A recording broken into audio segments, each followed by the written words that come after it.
Thank you, Billy. Good morning, everybody. How you doing? Good. Hey, yay Royals, huh? Yeah. Big time for Kansas City.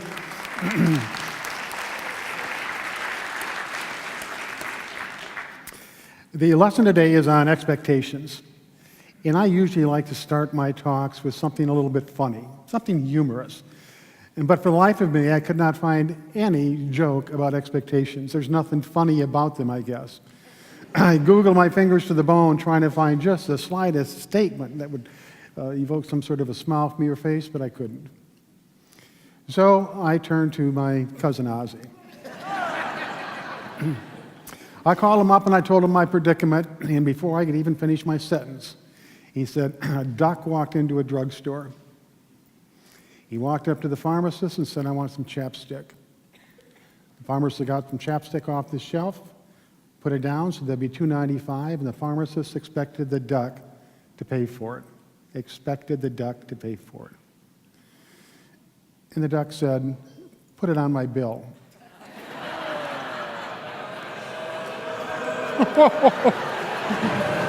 Oh, it's Cousin Ozzie. What do you expect?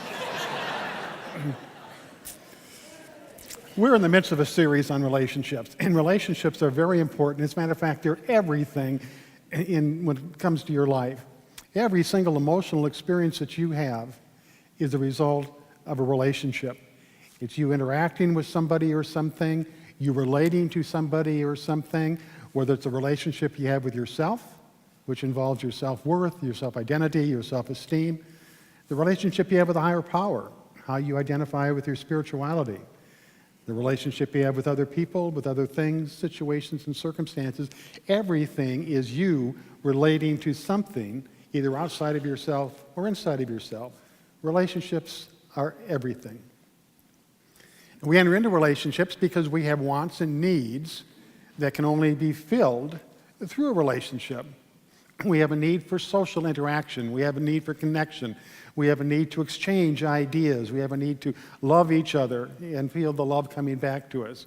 There are wants and needs in relationships that we have, and we expect those wants and needs to be fulfilled.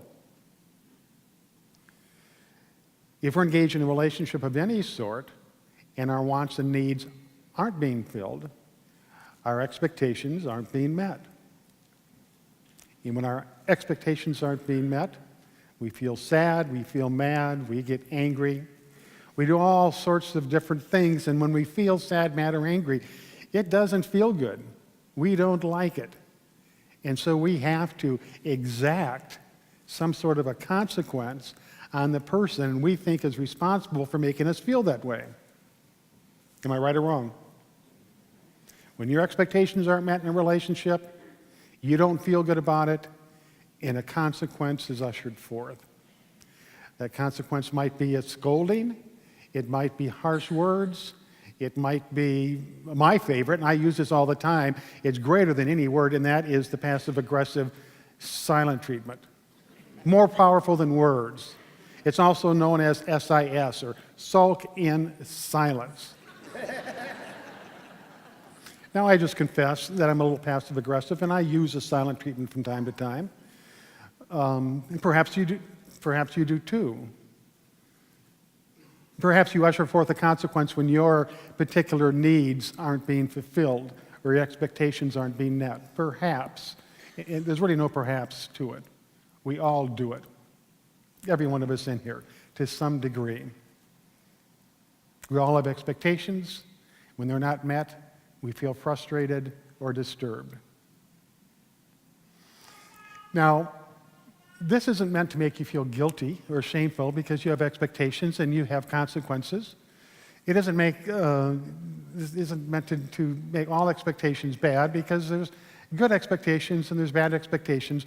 Probably more appropriately, it would be to say there's reasonable expectations and there's unreasonable expectations. Only two kinds of expectations, reasonable and unreasonable. A reasonable expectation is, I expect people to abide by the law when it comes to their interaction with me. Don't steal from me, don't strike me, don't vandalize my property, don't violate me in any way that is against the law. That's a reasonable expectation. I expect people to treat me in a moral, ethical, humane way. Don't disrespect me. Don't yell at me. Don't treat me like I'm less than you. Don't slander me. That's a reasonable expectation. An unreasonable expectation is when we try to design somebody to fit the way we think they should be, or get them to do things the way we think they should do things, or get them to say things we think they should say things, or think. Whether we're doing that or they're doing it to us, that's an unreasonable expectation. It's like we're trying to redesign what God has created. Reasonable expectations and unreasonable expectations. Now, when it comes to expectations beyond the law or beyond ethical, moral, or humane ideas, the only way an expectation can be reasonable is if you communicate it to the other person that you're expecting something of, or that it's communicated to you. It has to be communicated, and it has to be agreed upon. Now, a lot of times we expect people to do things they don't even know they're expected to do. The other day I was driving down the street, and some young kid in front of me stopped, and he was going to parallel park into the parking space. I was in a hurry. Nevertheless, I waited patiently. He started to back in, and he ended up sideways in the street, and his tires kept hitting the curb. So he'd go back up, come back and try to do it again, couldn't get into the parking spot. I was getting a little bit upset, I was getting a little bit frustrated. Why? Because my expectations of him parking were not being met. And I was going to be late, and there were consequences to pay. So I started to honk on my horn and say, just go on to a different parking spot. Go to an open field where you can kind of fit your car in without problems. But the point of the matter is that expectation was unreasonable. At some point in time, I probably parallel parked just like that kid did. And I hadn't expressed to him that after 3 times, it's over, you have to move on.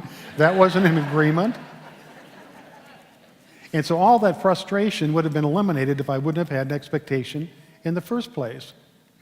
Now the point is, and this is a question for each and every one of you to think about, is it fair or is it justified to have an expectation of anybody, once again, outside the law, outside ethics, morals, and humaneness, is it fair or justified to have an expectation of anybody to be something or to do something or to think in a certain way if you haven't communicated it to them and if they haven't agreed to that agreement? I think not. We're all different. We come from different nationalities. We come from different family environments. We come from different cultures. We come from all sorts of different ethnicities. And so we do things differently. I remember when I first got married, my wife and I moved into a cute little house. And the very first day that we were there, I get up, put some toast in the toaster, take it out, I put it in the counter, and I start to butter it. That's my first wife, by the way. That might say something about... never mind. We don't want to go there. Oh boy, that's a therapy hour in itself. So anyway, she comes over, she picks up my toast, gets the plate out, and she says, "We don't butter our toast there," and she puts it on the plate. And I think, oh boy, what have I got myself into? This is over a piece of buttered toast. So I took the toast back, I put it in the counter, and I said, "I do." And I started to butter my toast. She goes over, she leans against the refrigerator, and she just watches me. Now, this is the clicker. When I was growing up, we had smooth counters that were kind of rounded, so when you went to take the crumbs off, you could just sweep them off into your hand or onto a plate. She grew up in a family that had that tile-type counter that had the metal rim that came over and clapped onto it. So when you went to try to get the crumbs off, the crumbs went under the metal hinge type deal. And she knew that, and I didn't. And now I was bound and determined to get those crumbs off from underneath that metal hinge, no matter what it took, and she was just standing there looking at me. So finally, I get a knife out, and I start to dig the crumbs out. And she comes over, and she takes the toast. She puts it on the plate without saying a word. And it was never mentioned again. But see, that's a perfect example of her having an expectation of me that I didn't know was expected of me, and I didn't know why, and I never agreed to it. Once it was pointed out to me, everything was okay. The whole point is that we need to communicate our wants and needs to other people. We need to see if we can enter into an agreement as to how they will help get those needs fulfilled. And all of the unreasonable expectations that cause the disruptions, the number one cause of disruptions and conflicts in relationships is unmet expectations. All of those can just be pushed to the wayside. We don't have to have them if we communicate a little better and we come to agreements. So as we go into meditation, think about your life, think about your relationships, think about the disruptions or the disturbances that you have every once in a while, or that somebody has with you. Are they caused by an unmet expectation that hasn't been communicated and that hasn't been agreed upon? When I'll move into meditation.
In the silence, good is there, peace is there, truth is there, love is there, God is there. Take a moment to find a comfortable position in your seats. Remove everything that may be a distraction from your laps.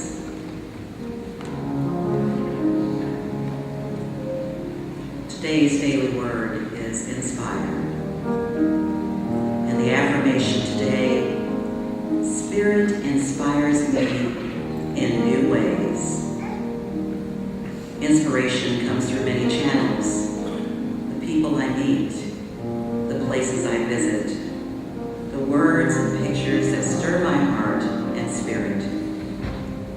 When I am inspired, I feel new energy. And I connect to something bigger than myself. I aspire to reach new heights and achieve goals.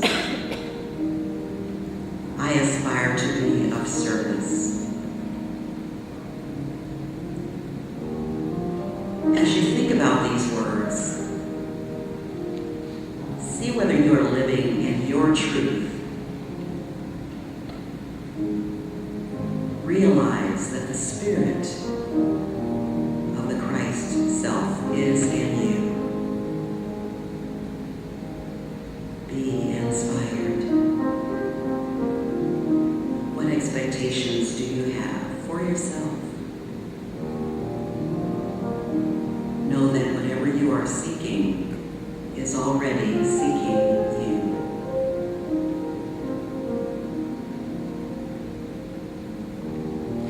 In the silence, there is a sacred place, a secret meeting place. Love is there.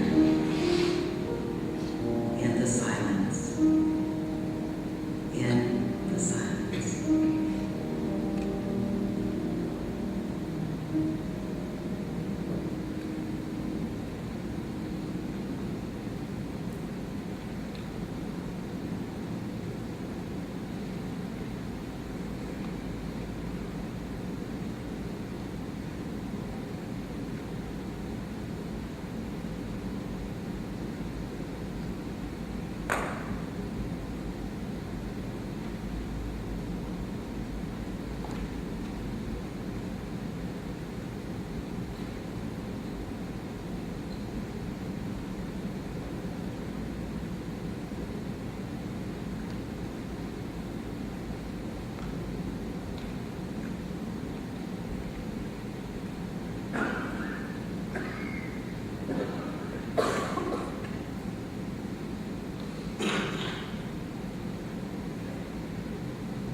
Now I should gently return to this time and place.